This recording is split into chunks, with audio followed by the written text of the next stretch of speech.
Good evening, everyone. My name is Doris Wallace, and I'm the president of the Rotary Club.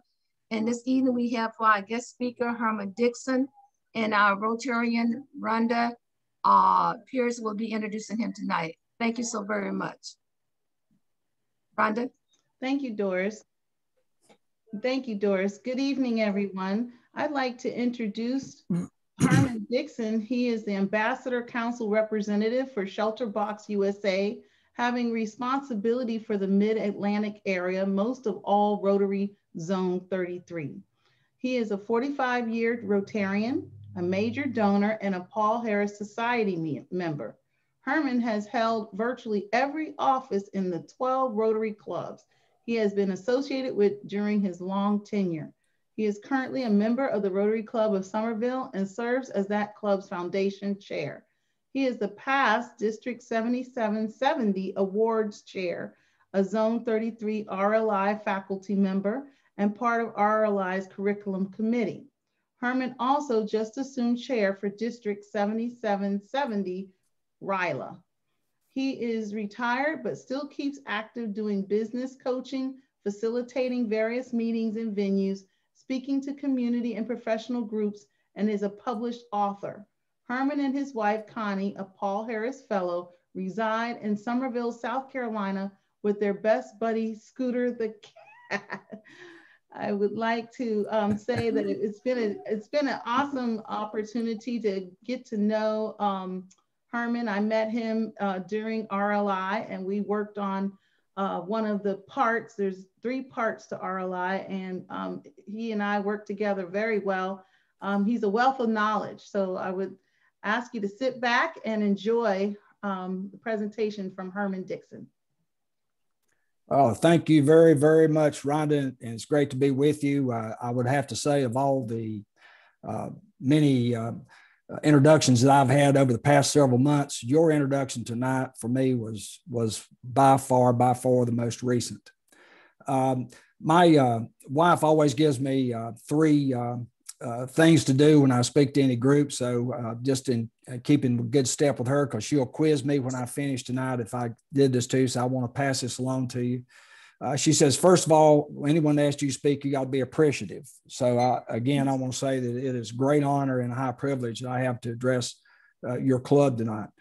She tells me also that you need to be informative. So I'm going to do everything in my power tonight to help you better understand the ShelterBox story so that you will be better informed when we're finished. And then she said, but the most important thing that people want from you is for you to be quiet, which means that I need to jump right in to the presentation for you tonight.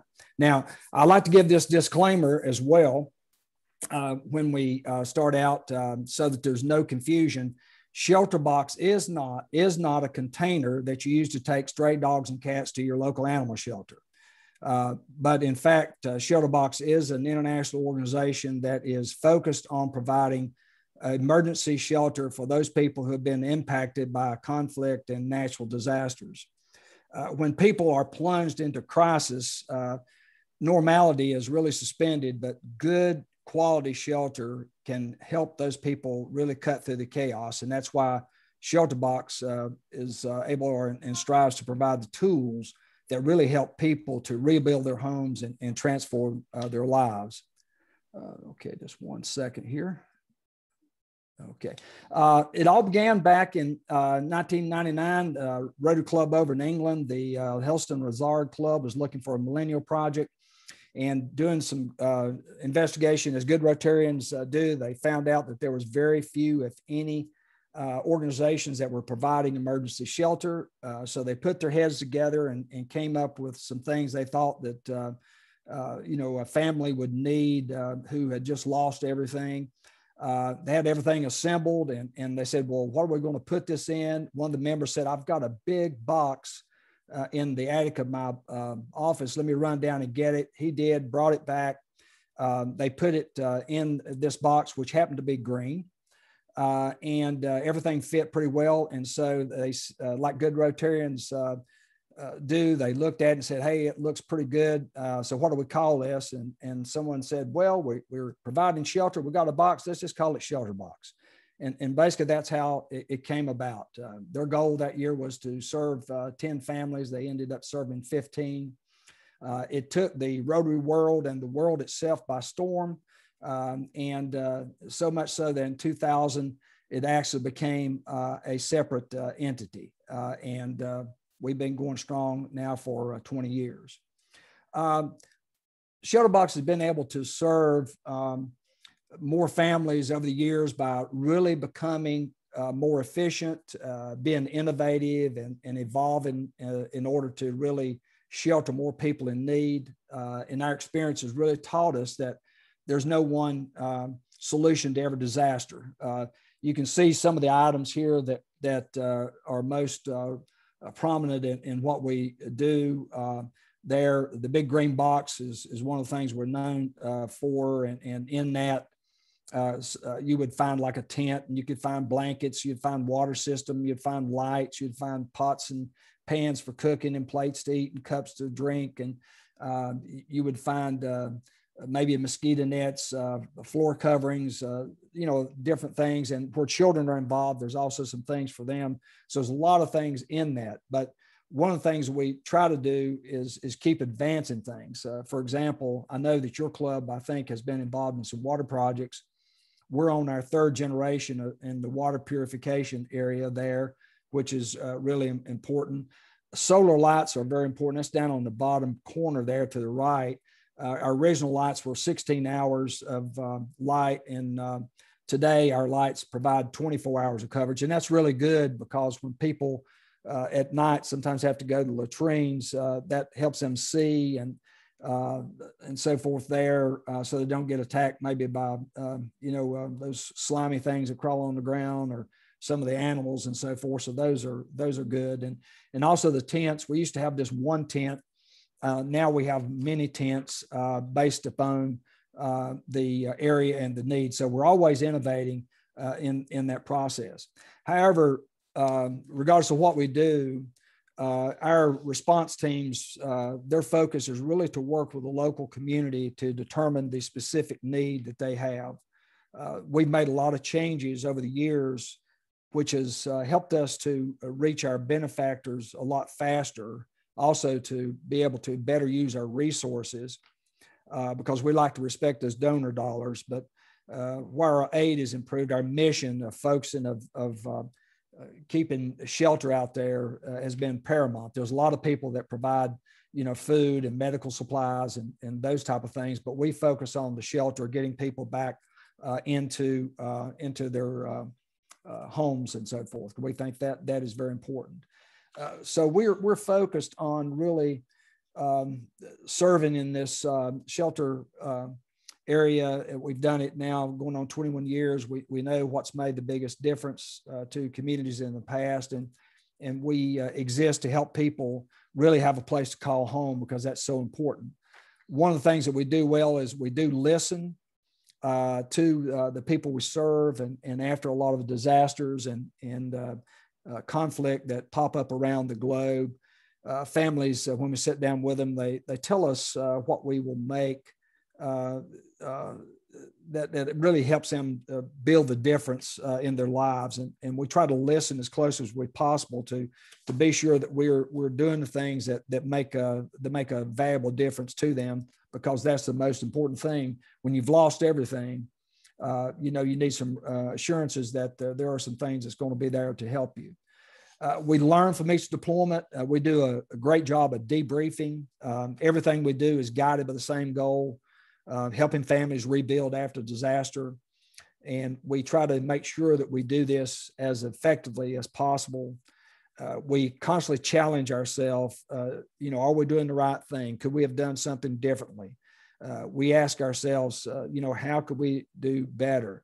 I mentioned innovation earlier. We don't go out and innovate necessarily for the sake of innovating, but we do put innovation in the heart of everything we do, because improving and making things better is important. And I refer back to the lighting. One of the comments we got is that, our lighting was really not where it needed to be. And so that's where we worked on that to improve that up to 24 hours, because we feel by listening to those people that are facing the disasters where we're working, we can make sure that we're really delivering what we should be delivering. One of the things that I really love about this organization is that we do go further. We try to respond, and get our aid in to the most vulnerable areas around the globe. And I'll go in just a bit and show you what some of the criteria that we use for that. But here's an example. Back in 2019, there was a very terrible cyclone, Idai, that hit the southern African coast, and the Mozambique was really hit hard. It received a lot of media attention. I'm sure that, from the news, you may have remember that. And there were many aid organizations that were really focused on those major cities. But we went further into southern Africa to the area of Malaya, where the need was really great. This particular village, just as an aside here, they were overrun with the water flooding. There was a village of 10,000. They lost everything. And it was very frightening. The water was so rapid, the cows and other animals they had were getting washed away. And here in Charleston area, we have alligators, but there they have crocodiles, and crocodiles were going after these animals. And the villagers, were putting their children and the wives and so forth in trees to protect them because they were very frightening. It was a very frightening situation. In this one village here, we did help them to completely relocate to a different area. So that this area didn't get any attention on the news area, but there are 10,000 people in this village that were very happy of ShelterBox's aid and help. We are global. When we go into the area, if there's a Rotary Club there, we do try to interact with them as quickly as possible, because they most often have a great sense of what's going on and where the greatest need is. They're able also to help us get in touch with the local government officials so that we know that the aid that we are putting out will be going to the best areas or the most needed areas. And so that's very important. Since 2000, we've worked very hard to get aid into the far-reaching places. In fact, 2004, here's a picture of in Indonesia, I think it was in 2004, unloading some boxes there. We bought at that time the world's largest transport plane so that we could be able to, get needed supplies and so forth to people. I've been asked, is it still the largest transport plane? I have not found any information that says that it's not. So, but it does a really good job. We have 3 distribution centers throughout the world, key distribution centers. So we do use some other areas from time to time, but we have one in Belgium, one in Panama, and one in Dubai. And so that enables us to be able to get the need out and boxes and other equipments that are needed from people as quickly as possible. When I say we really go the extra mile, we do whatever we have to do to get it out. Here's a picture. You can see there's some of the boxes plus some of the looks like shelter tents and some other things that are in there that we're transporting up the river. We have carried things through jungles, made our own way through, like in Nepal when they had earthquakes and some flooding and so forth there, washed things away. And where we can't get into areas, we've used helicopters to drop in those things. So whatever it takes for us to go the extra mile to get the relief to people, that's what we do. This is always interesting over in Ethiopia, where they come into central areas and they pick up those boxes and so forth and cart them away. And this picture always amazes me because those boxes, if loaded with a tent in there, They weigh 125 pounds.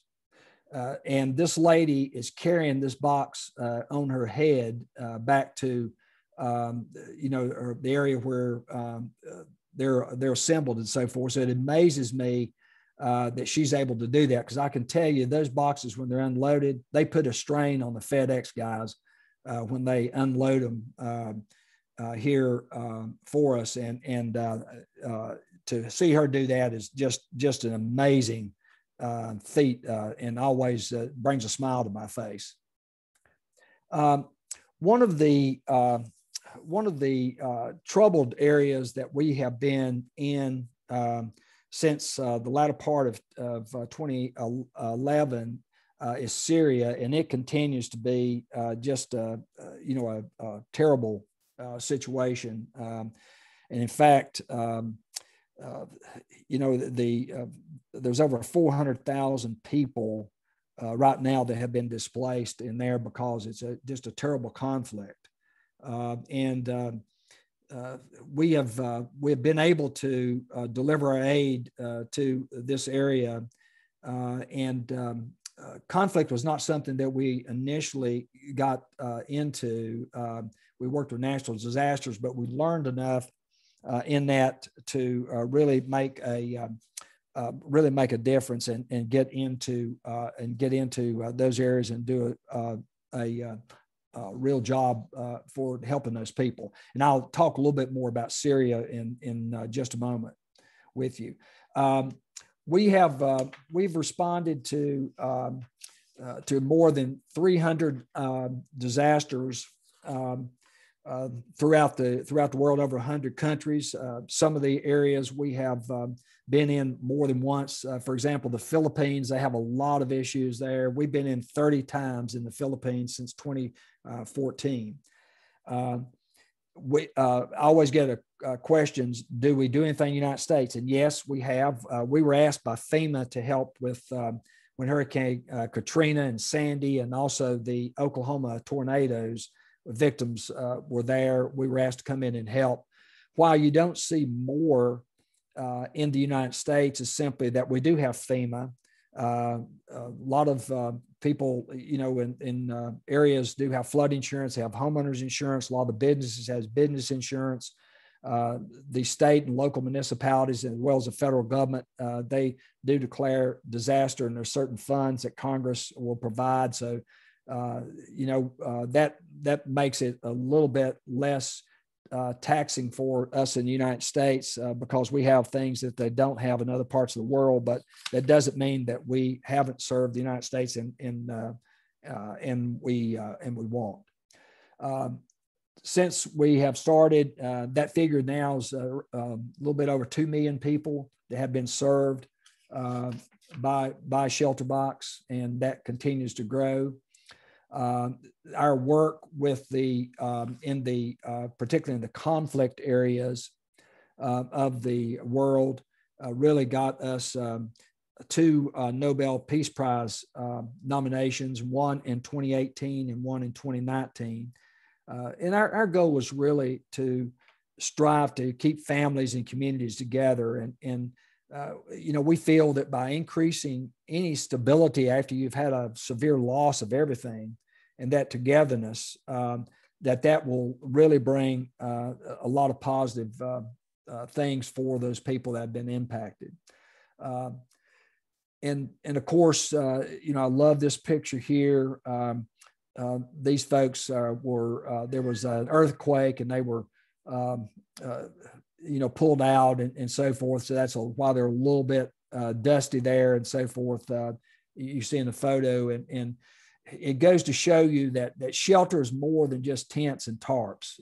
It's a process of recovery and a way of keeping those communities and families together and allow them really to focus on the future, because that is the real key to that. And we strive really to help families create a home.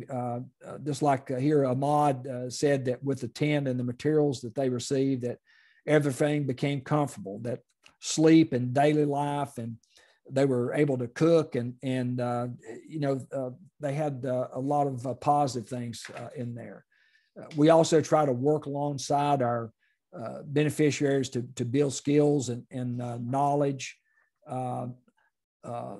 Process Cecilio here in Paraguay and a flood back in 2019 talks about that he really paid close attention so that he would know what to do after we left. And as you know from the global grant process that you've been involved in, sustainability is a big thing. And so it's important for us to be able to not just give a person a hammer and tell them to go build something, but to help them understand how to use that hammer and also to create that desire and motivation to go out and build that home. And by working with communities to help them pick up these skills, we are helping them be well positioned to help themselves, and that's the real key.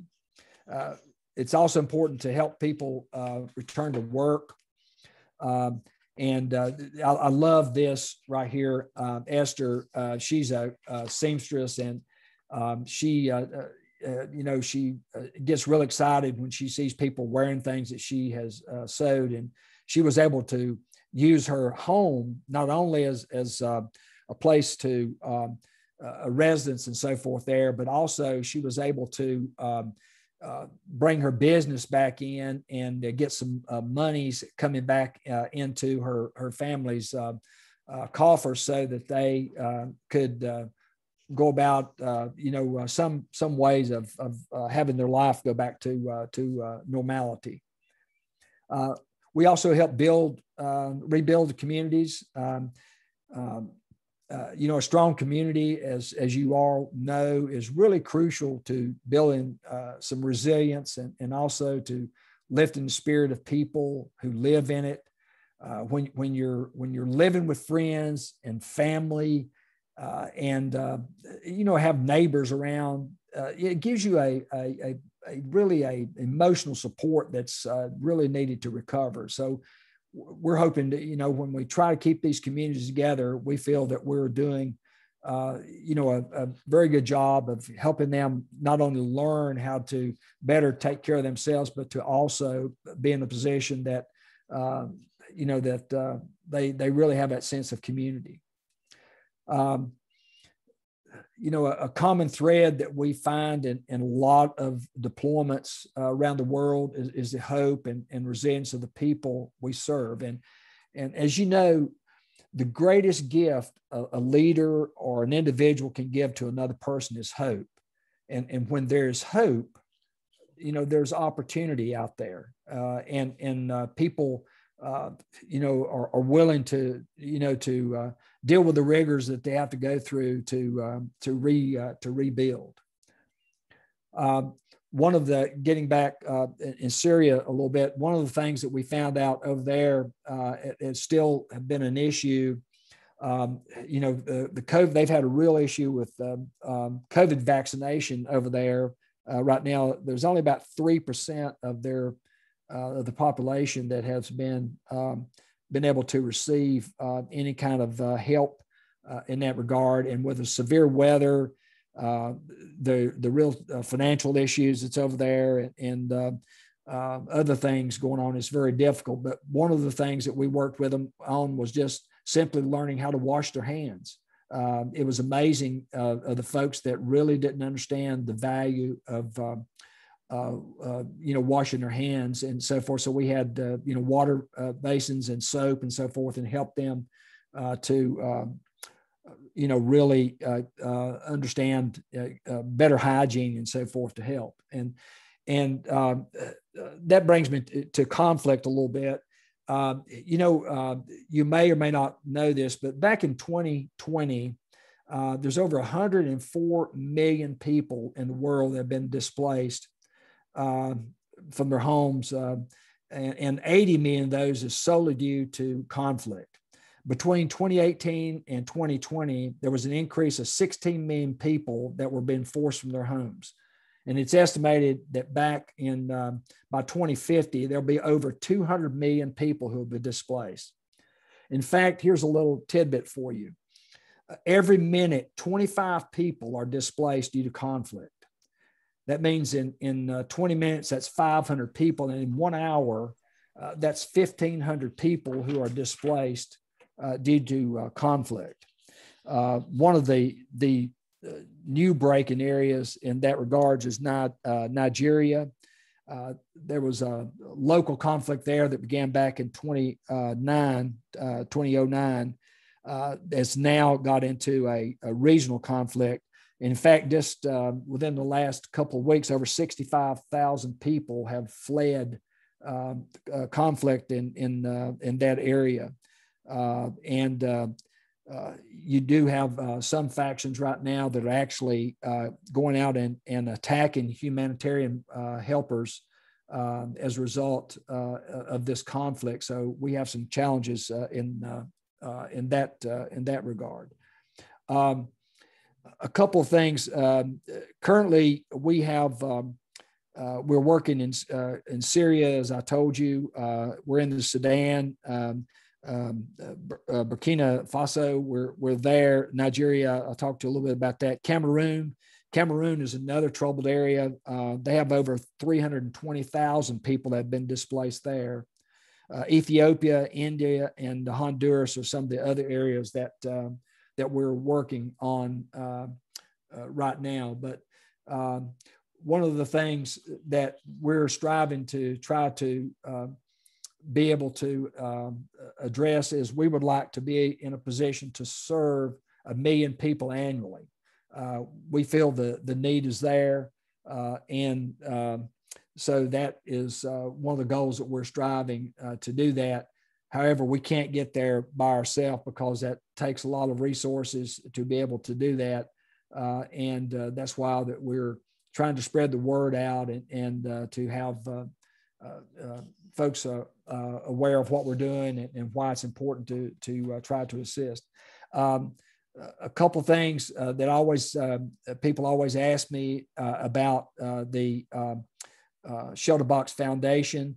Our ShelterBox Foundation has the same rating as our Rotary Foundation. It is Platinum, GuideStar Platinum, and Charity Navigator. Also, to let you know, you may have seen on one of the earlier slides, ShelterBox is Rotary's disaster partner, and that was just renewed earlier this year. Once again, so we are the sole partner as far as disaster relief is concerned. And as you look at this face of this lady, carrying the things that we have out there, you can see that even in COVID, there's still a need, and we're working in that area to try to assist as much as possible.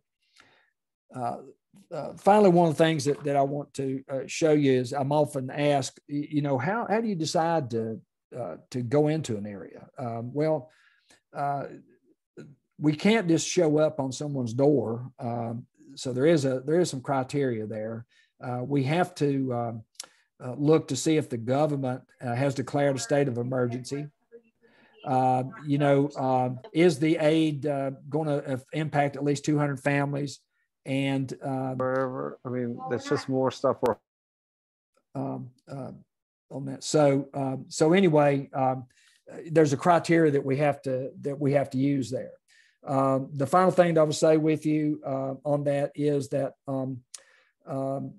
people ask me, how can we help? Well, there's three ways that you can help. One is by having someone be a club champion for you, and that's basically someone who will let us send the newsletter in and information about ShelterBox to keep you aware of what's going on. Two would be to become an ambassador. That would be an individual that we would train to go out and present presentations as I'm doing here to spread the word, to help us raise funds and so forth, and various entities. And third would be to donate directly to ShelterBox. And so those are the three ways that you're asked.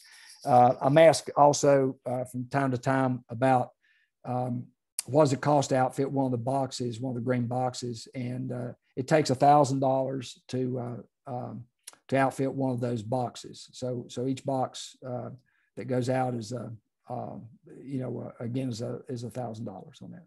But other than that, there's a lot of ways we can help, and believe me, I have a vast territory to cover, and I really need some or could use a lot of extra help. I'm really trying to encourage people, if you want to get active and help, club champions or ambassadors would be a great way to help spread the word out.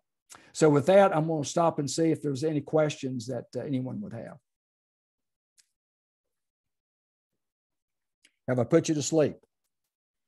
No, you didn't. It was really very informative, and seeing everything that goes in the box and how they are carried. And so I really appreciate it. And so it was good information. Yeah. Thank you, Herman. Go ahead, what type of discussion or thought criteria goes into, I guess, the ability of local governments to help families in need? Yeah, that's a part of that's one of the areas that we look in there, because there are one of the things that we try to avoid is sometimes you'll have some situations where some entities could collect the materials that we might have and not get them to the people. However, that's not how we work. We stay there, so we deliver the things ourselves. We don't allow anyone else to deliver it. We deliver those things, or either we give them out to the people themselves. So we do look at that, but we do see what they're trying to get accomplished, and then what we can do to help them most. And sometimes it may be just providing mosquito nets or blankets or cooking utensils or something. It doesn't have to be a full box sometimes, because they have, so whatever they need, we're there. But we personally see that those things are delivered. And did that address your that really does? And with that, have you ever ran into it where a government entity has somewhat prevented you from being able to provide aid? Yes, that has occurred. In other words, we've been invited there. We got there, and then they changed their mind, and so we have had that happen, but not very often, even in worse circumstances. But this issue that I mentioned there in some of the areas in Nigeria right now, that's just popped up in the last week or so. So we have not had that before. I would think in conflict that may be an issue, but yes, the natural disaster, they'd probably be welcoming to see you come. But right. Curious as to, you were saying that you guys bought the largest, I guess, transport plane. Do you use military at all? Because it seemed like they would have the largest. Yeah. Well, depending on the the particular disaster, we've used some other things, but most often we were able, with our 3 distribution centers there, to be able to handle things. But we have from time to time used other things. So that's they're not afraid to ask, and quite often the federal government will particularly in some areas will step in and try to offer some assistance if we need it. Mm-hmm. I would think groups like the UN or yes. different groups would exist as well, because you're even Red Cross or something. You're benefiting all of the areas that they work in. So I would partner with you. Yeah, we do partner with some of the other, particularly in UN and a lot of the conflict areas. We're there with them. They're addressing one thing. We're addressing primarily shelter. We're where they may be addressing food distribution and some of the medical things.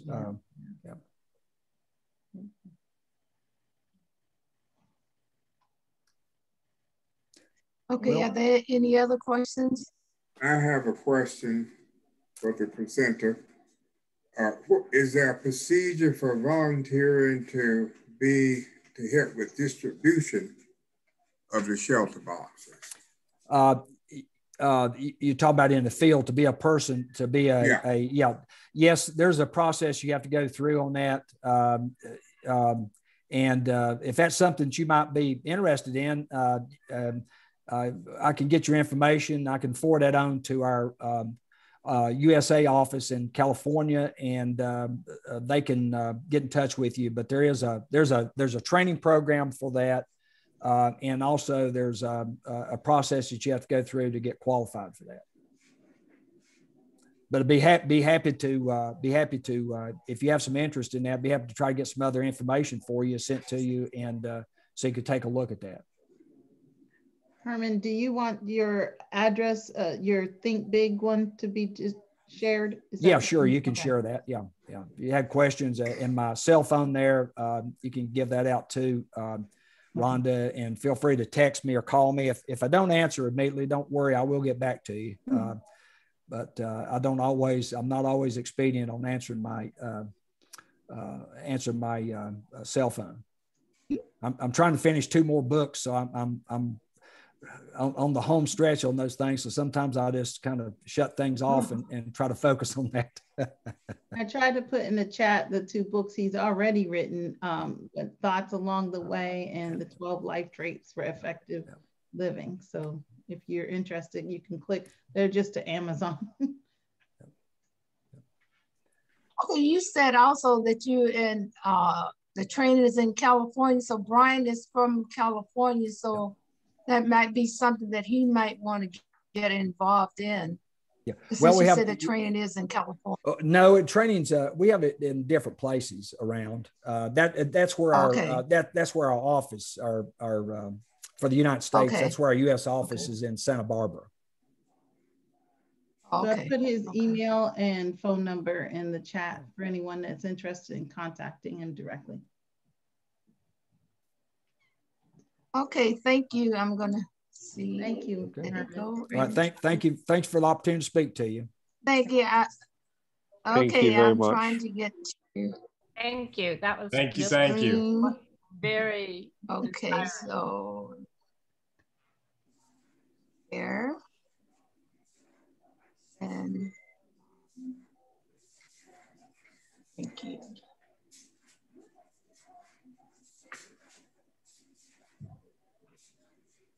Good job.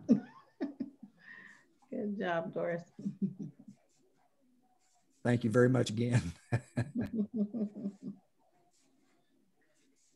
Okay, here's the certificate for you, Herman. This is the Rotary Club of District 7710. Of appreciation is hereby granted to Herman Dixion for imparting valuable insight and inspiration as a guest speaker. Awarded April 20th, 2021. Doris Wallace, President, 2021, Rotary E-Club of District 77. So thank you so very much. And I'm gonna stop the recording. And so if anybody wanna stay on to be just very brief, I think everybody's pretty tired.